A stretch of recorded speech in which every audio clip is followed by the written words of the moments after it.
میں نے آج تک کبھی غیر ضروری بات کسی شخص سے نہیں کی. کالج میں بھی، یونیورسٹی میں، بس لڑکوں سے نوٹس کے متعلق ہی بات کی تھی یا پھر کسی اسائنمنٹ کے متعلق. مجھے نہیں پتا لڑکوں سے کیسے بات کرتے ہیں یا کیا بات کرتے ہیں. میں بے تحاشا نروس ہو رہی تھی. وہ ہنسنے لگا، کہنے لگا اچھا چلیں کوئی بات نہیں، میں بات شروع کر لیتا ہوں. پھر مجھ سے میری پسند پوچھنے لگا. مجھے کیا کلر پسند ہے، مجھے کھانے میں کیا پسند ہے، مجھے دوست کیسے اچھے لگتے ہیں. کافی باتوں کے بارے میں وہ شخص مجھ سے پوچھ چکا تھا. وہ مجھ سے 2 گھنٹے بات کرتا رہا، خود ہی سے سوال کرتا رہا، بات کو آگے بڑھاتا رہا. پھر مجھ سے کہنے لگا کہ اب آپ مجھ سے پوچھیں. میں نے کہا میں کیا پوچھوں؟ کہنے لگا وہی سب کچھ جو میں نے آپ سے پوچھا ہے. پھر کہنے لگا چلے میں خود بتا دیتا ہوں. مجھے ریڈ کلر بہت پسند ہے. مجھے مشرقی لڑکیاں بھی اچھی لگتی ہیں لیکن تھوڑا سا ماڈرن لک بھی اچھا لگتا ہے. کھانے میں مجھے چائنیز اور اٹالین زیادہ پسند ہے. کوکنگ آتی ہے نا آپ کو؟ میں نے کہا نہیں مجھے کوکنگ نہیں آتی لیکن میں سیکھ لوں گی. کہنے لگا 1 مہینے میں کیا کیا سیکھیں گی؟ میں نے کہا میں کوشش کر لوں گی.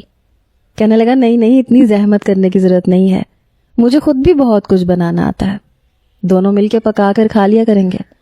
مجھے یہ چیز اچھی نہیں لگتی کہ صرف بیوی کام کرے، میں اپنے سارے کام خود کرتا ہوں. میں ابھی اس سے بات کر ہی رہی تھی جب میرے کمرے کا دروازہ کھلا اور سامنے رانیہ کھڑی تھی. شاید اسے نیند نہیں آ رہی تھی اس لیے وہ میرے پاس آ گئی تاکہ باتیں کر سکے. مجھے فون پہ مصروف دیکھ کے اشارے میں پوچھنے لگی کہ کون ہے. میں نے اسے گھور کے دیکھا لیکن وہ رانیہ ہی کیا جو بال کی کھال جب تک نہ نکال لے تو باز آ جائے. فٹافٹ سے اندر آ گئی. موبائل میرے کان پہ لگا ہوا تھا. اس نے اپنا کان بھی میرے کان اور موبائل کے ساتھ جوڑ لیا. میں اسے پیچھے ہٹانے کی کوشش کرنے لگی لیکن وہ نہیں ہٹی. میں نے کہا میں آپ سے کل بات کر لوں؟ حماد کہنے لگا آج کیا مسئلہ ہے؟ رانیہ نے مجھ سے فون پکڑ لیا. میں نے کہا رانیہ کی بچی دو ادھر میرا فون. وہ کہنے لگی جیجا جی ہیں، میں تو ضرور بات کروں گی. پھر اس نے فون اپنے کان سے لگا لیا. 10 منٹ وہ حماد کا انٹرویو لیتی رہی، اس کے بعد فون بند کر دیا. کہنے لگی بڑی چالاک ہو تم، چپ چاپ اپنی لو اسٹوری بھی سٹارٹ کر لی. اور یہاں پچھلے 2 سال سے جو میں نے اپنے کزن کو بڑی مشکل سے پٹایا، پھر اس کے ساتھ لو سین چلایا تاکہ میں ساری زندگی یہ فخر کر سکوں کہ میری لو میرج ہوئی ہے، تم نے اس کا ستیہ ناش کر دیا کہ کوئی ٹوسٹ ہی نہیں ہے.